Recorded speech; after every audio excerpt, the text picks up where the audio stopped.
Hey there, I'm Chef Ani. Some of you lovely people have reached out to me and asked me to make some gluten-free baking videos. So here we are.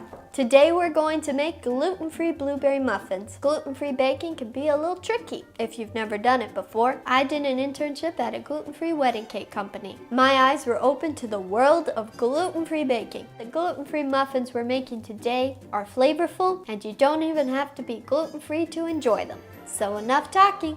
Let's get cooking. Okay, so we're going to get started with our muffin flour. Now, when I was interning at that gluten-free wedding cake company, we actually mixed our own flour. But I have found that this Bob's Red Mill gluten-free 1-to-1 baking flour works really well. And it's easy, and you don't have to stand there and mix all your flour yourself. This is a big time saver right here.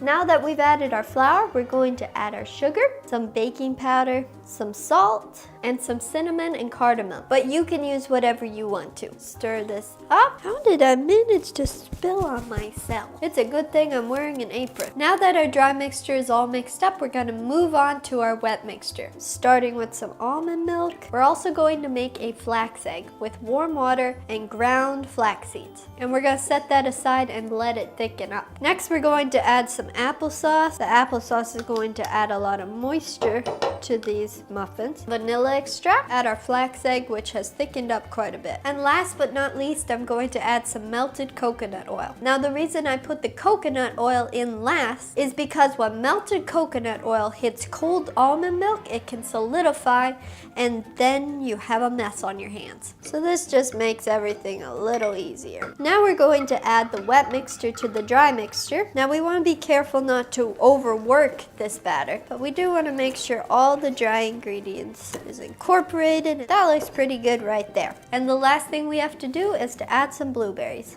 I have a greased muffin tin here, and we're just gonna scoop in our muffin batter. Now, I would highly recommend that you grease your muffin tin instead of putting in cupcake liners, because with the gluten-free muffins, they didn't want to come out of their wrappers fully, so it didn't work well. So I just recommend grease it instead.